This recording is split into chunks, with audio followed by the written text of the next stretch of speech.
अस्सलाम वालेकुम जी, क्या हाल है जी आप लोगों के। उम्मीद करता हूँ आप सारे ठीक होंगे।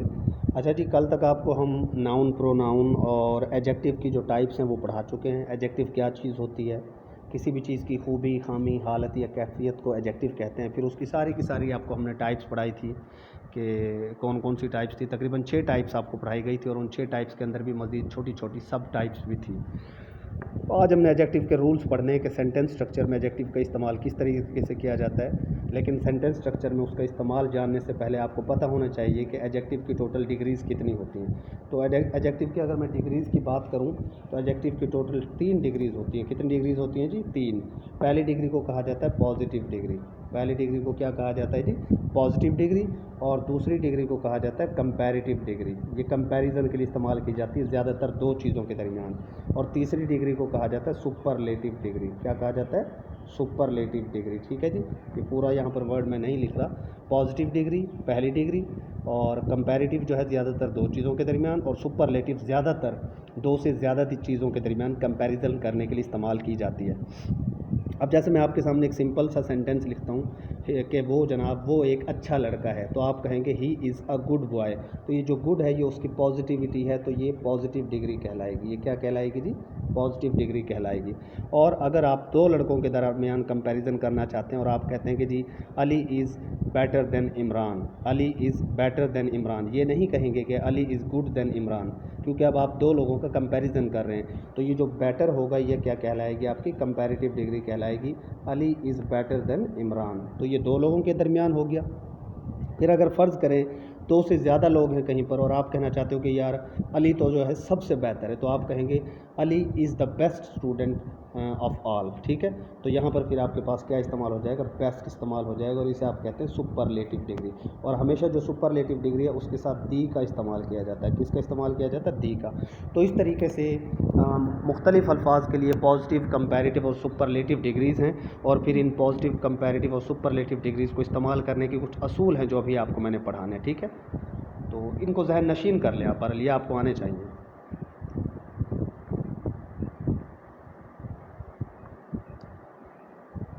उम्मीद है कि यहाँ तक आपको बात समझ आ गई होगी। ठीक है, इसी तरीके से जो है नाइस का फिर क्या बनेगा? पॉजिटिव। नाइस का पॉजिटिव तो ज़ाहिर है उम्दा का नाइस ही होगा।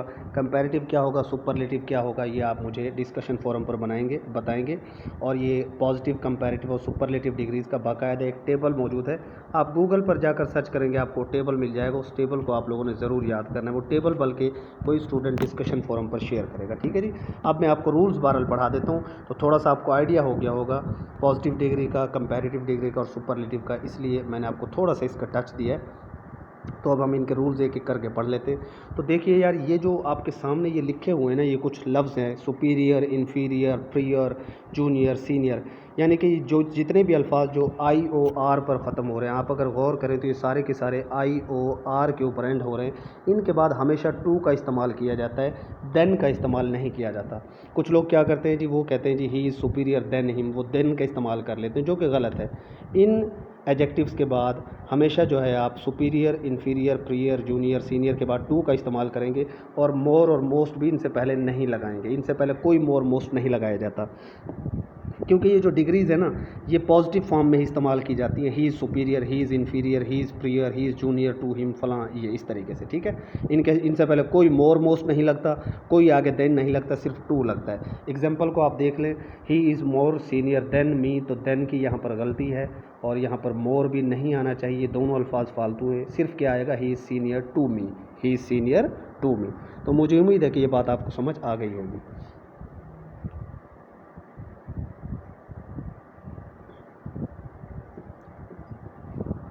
अच्छा भाई, उसके बाद यहाँ पर नेक्स्ट हमारे पास जो रूल है वो है जी मंदरजा झील एडजेक्टिव क्योंकि किसी चीज़ के मुकम्मल होने की दलील है, लिहाजा इनसे पहले भी मोर या मोस्ट का इस्तेमाल नहीं करते।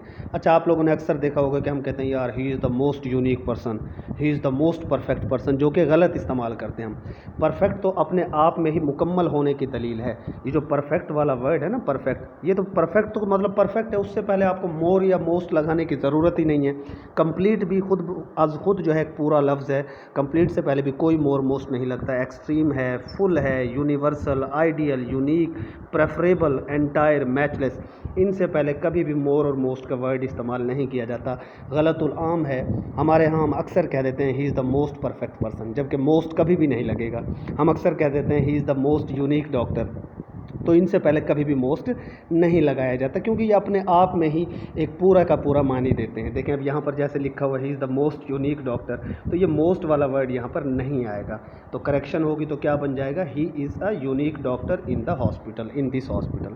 He is a unique doctor, he is an ideal doctor, he is a perfect doctor, he is a complete professional doctor, he is a matchless doctor. ठीक है, ही इज़ अ, बस बाकी तो और तरीके से यूज़ होंगे। तो इस तरीके से आप इनसे पहले कभी भी मोर या मोस्ट यूज़ नहीं करेंगे, क्योंकि ये वाले जो अल्फाज इनको अच्छी तरह आप याद कर लें, ये अल्फाज अपने आप में कंप्लीट किसी चीज़ की खसूसियत बयान करते हैं। इनसे पहले मज़ीद आपको मोर या मोस्ट लगाने की ज़रूरत नहीं होती। ठीक है जी। उसके बाद नेक्स्ट है हमारे पास, ये बहुत बार पीपीएससी और एफपीएससी में पूछा गया है कि फ्यू, अ फ्यू और दी फ्यू में क्या मतलब होता है। देखो यार, ये बड़ा सिंपल सा है। ये जो फ्यू है ना, फ्यू का मतलब होता है ना होने के बराबर। फ्यू का क्या मतलब है, ना होने के बराबर। जैसे मैं कह देता हूँ कि यार फ़र्ज़ करें मैं यहाँ पर कह देता हूँ कि इस दुनिया में जो है कौन सी ऐसी चीज़ है जो तकरीबन नायाब है। अगर फ़र्ज़ करें मैं कहूँ कौन सी चीज़, अब डायनासोर तो हैं ही नहीं बिल्कुल भी, उनके लिए तो फ्यू का फ्यू बहरहाल ना वहाँ पर इस्तेमाल होगा जहाँ पर तकरीबन ना होने के बराबर हो। ना होने के बराबर कोई चीज़ हो उसके लिए फ्यू कहेंगे। और आ फ्यू का मतलब होता है 2 3 4, यानी कुछ ना कुछ ज़रूर हो। जैसे मैं कह देता हूँ he has a few friends. अगर फ़र्ज़ करें हम यही बात को पकड़ लेते हैं, कोई शख्स है और वो तो किसी के साथ दोस्ती नहीं करता, उसके दोस्त ना होने के बराबर हैं, तो आप कहेंगे ही हैज़ फ्यू फ्रेंड्स, यानी उसके दोस्त ना होने के बराबर हैं, यानी हैं ही नहीं तकरीबन। और अगर उसके 2 4 दोस्त हैं तो आप कहेंगे he has a few friends, he has a few friends. ठीक है। फिर द फ्यू ज़ाहिर करता है किसी मखसूस चीज़ को। अब मखसूस से मुराद क्या है कि आप कह देते हैं कि यार उसके जितने भी दोस्त हैं ना वो सारे के सारे अच्छे हैं, मतलब आपने ख़ास कर दिया कि उसके जितने भी दोस्त हैं वो सारे के सारे अच्छे हैं। The few friends he have are all of good nature, यानी कि वो सारे के सारे अच्छी नेचर के हैं। ठीक है।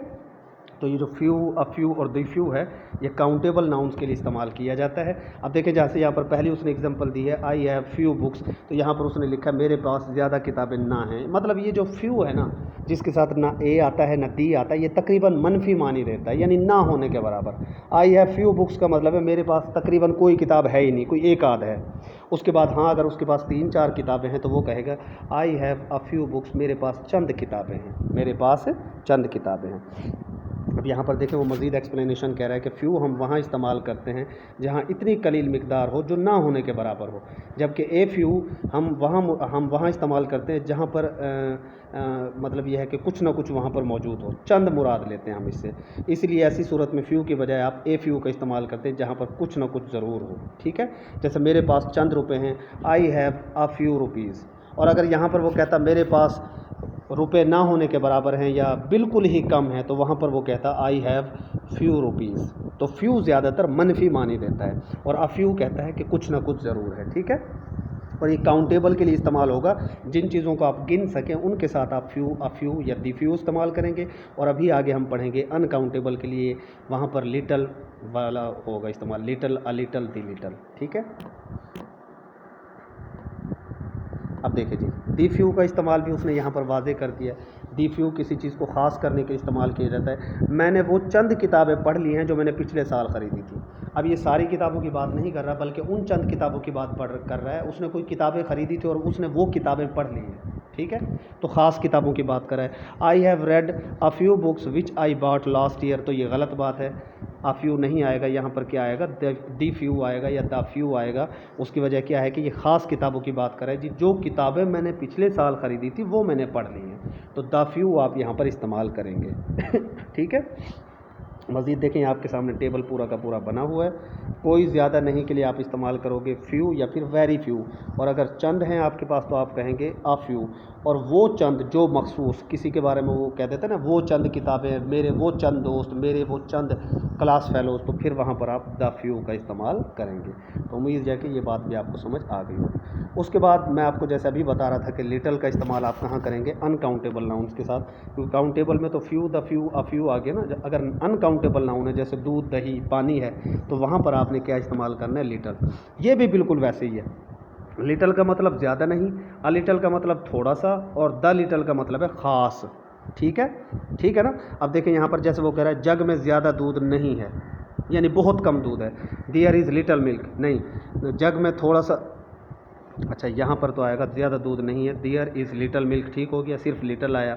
और अगर जग में थोड़ा सा दूध है, यानी बिल्कुल ना होने से थोड़ा से ज़्यादा है, तो फिर आप कहेंगे अ लिटल मिल्क। ठीक है, तो अ लिटल जो है पॉजिटिविटी को जाहिर करता है, और जो सिर्फ लिटल है वो नेगेटिविटी को जाहिर करता है कि तकरीबन है ही नहीं दूध।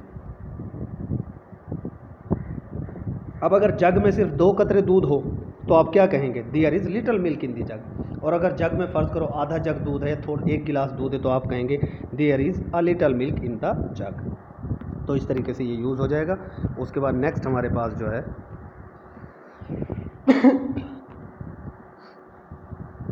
अच्छा जी, नेक्स्ट हमारे पास आ जाता है दी लिटल। दी लिटल कहाँ इस्तेमाल करते हैं हम, ये मैं आपको पहले भी बता चुका हूँ कि दी लिटल का फिर आप वहाँ पर इस्तेमाल करेंगे जो कोई ख़ास दूध की आप बात करेंगे। ठीक है, अब देखें यहाँ पर नोट को, इसको आप पढ़ कर देखें। अमूमन लिटल हम वहाँ इस्तेमाल करते हैं जब हम किसी इंतहाई कलील मिकदार की बात करते हैं जो ना होने के बराबर हो। ठीक है, ये लिटल की बात हो गई, जबकि अ लिटल से मुराद हम थोड़ा सा मुराद लेते हैं जो ना होने से थोड़ा सा ज़्यादा हो। आम तौर पर हम लिटल का लफ्ज़ इस्तेमाल करते हैं, हम इससे थोड़ा सा मुराद लेते हैं। ऐसी सूरत में लिटल की बजाय अ लिटल को सही समझा जाता है, यानी जहाँ पर ना होने से थोड़ा सा ज़्यादा हो वहाँ पर आप अ लिटल इस्तेमाल करेंगे। ठीक है जी।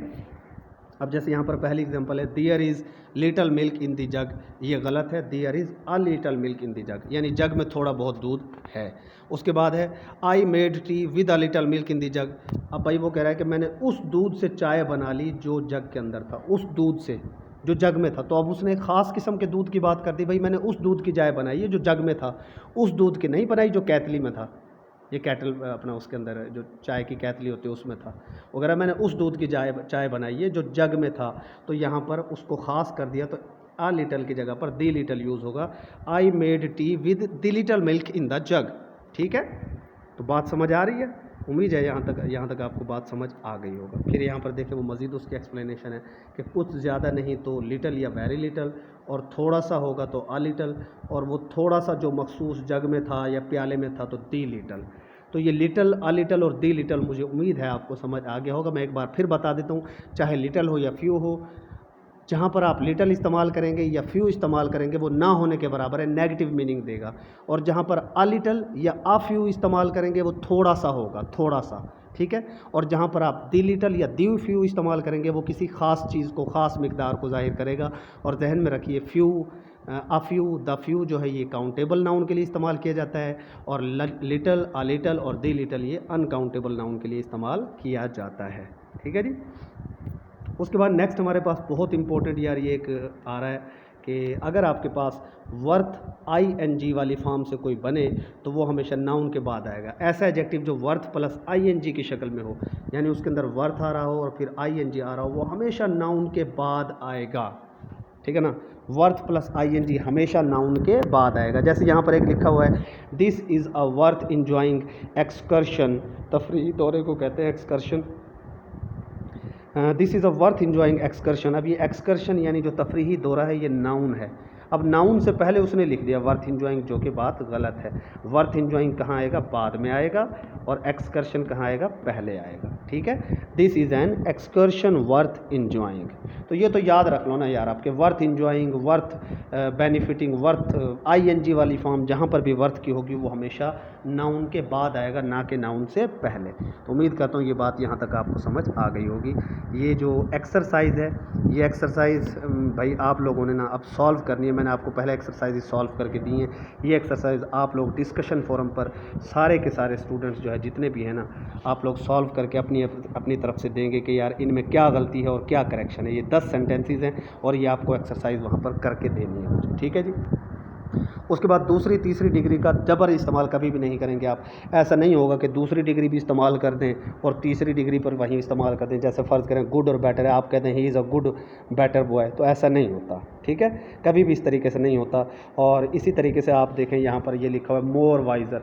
अब मोर वाइज़र की कोई तुक्की नहीं बनती, ही इज़ वाइज़र, सिर्फ आप वाइज़र लगा दें। मोर लगाने की क्या तुक है, ये पहले भी मैं आपको बता चुका हूँ कि मोर इसके साथ लगाने की ज़रूरत नहीं होती। कंपैरेटिव डिग्री तो खुद ही जो है कंपैरिजन करती है दो चीज़ों के दरमियान। He is wiser than Aslam, वो असलम से ज़्यादा समझदार है। असलम और किसी बंदे के दरमियान कंपैरिजन हो रहा है तो वाइज़र कह देना काफ़ी है। मोर क्यों लगाते हैं आप? हाँ, अगर आप कहते हैं वाइज, सिर्फ आप कहते हैं वाइज, तो आप कहते हैं he is more wise than Aslam, वो एक कंडीशन बन सकती है। लेकिन जब आप वाइज़र लगा देते हो तो उसके साथ आप मोर नहीं लगाएंगे। डबल इस्तेमाल आप कभी भी नहीं करते, ये गलत हो जाता है, ठीक है जी। उसके बाद नेक्स्ट हमारे पास दो नाउन्स के दरमियान मुकाबला करने के लिए दूसरी डिग्री, और दो से ज़्यादा नाउन्स के दरमियान मुकाबला करना हो तो तीसरी डिग्री इस्तेमाल करते हैं। ये मैं आपको शुरू में बता चुका हूँ। जैसे आप दो लड़के हैं, फ़र्ज़ करें एक असलम है एक अकरम है, तो आप कहते हैं फ़र्ज़ करें आप कहते हैं असलम जो है अकरम से बेहतर है, तो आप कहेंगे Aslam is better than Akram, Aslam is better than अकरम।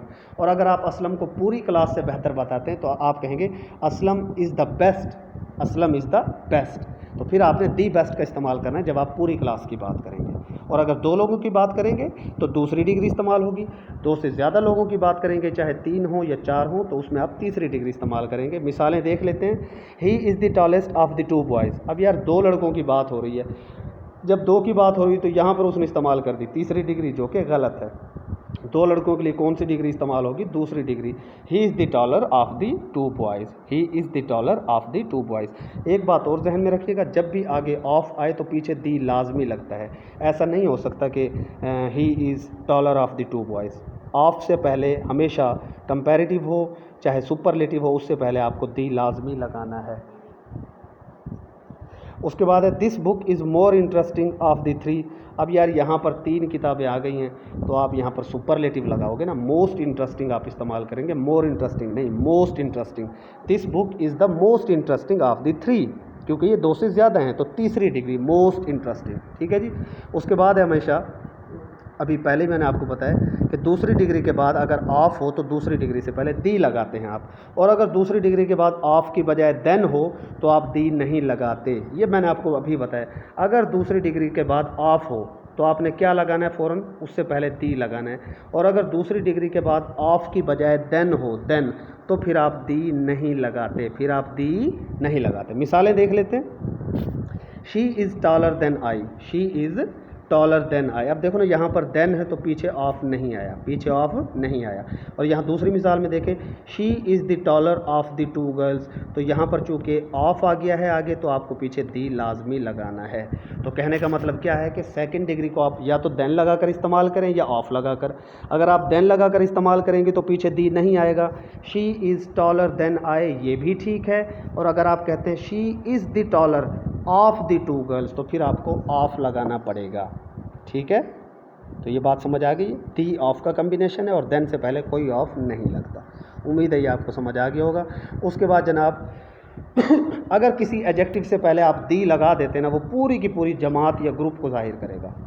आपने दी लगा दिया है, दी पुअर, तो दी पुअर का मतलब वो पूरी क्लास को जाहिर करेगा। फिर आप उसको ये नहीं लिखना कि दी पुअर्स, फिर उसे आपको प्लूरल बनाने की ज़रूरत नहीं हो, इसको जमा बनाने की ज़रूरत नहीं रहती। इस एडजेक्टिव के बाद वर्ब जो है जमा इस्तेमाल करेंगे आप, क्योंकि दी लगाने से कोई भी चीज़ ऑलरेडी प्लूरल बन जाती है। जैसे मैं कहता हूँ the poor are hated everywhere, गरीब लोगों से हर जगह नफ़रत की जाती है। The poor are hated everywhere, तो ये पूरी की पूरी जो है गरीबों की जमात को जाहिर कर रहा है। The poor are hated everywhere.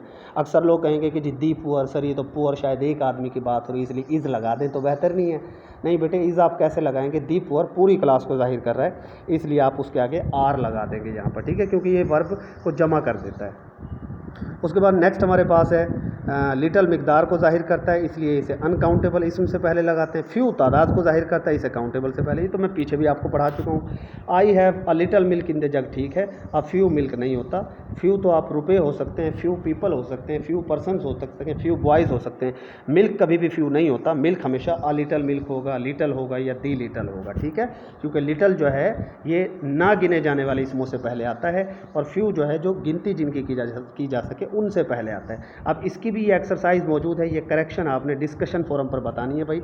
अगर कोई शख्स वहाँ पर पार्टिसिपेट नहीं करता तो उसको वहाँ से रिमूव कर दिया जाएगा सेशन से। ठीक है जी, सारी इंग्लिश आपको करवा रहे हैं एक एक करके, और मैं ये यकीन करें आपको वो चीज़ें करवा रहा हूँ जो मतलब ये कि आपको फ़ायदा देंगी। ये चीज़ें आपको सारी की सारी फ़ायदा देंगी, इनसे कोई नुकसान नहीं होने वाले आपको। ठीक है जी, तो स्टे ब्लेस्ड, अल्लाह हाफिज़।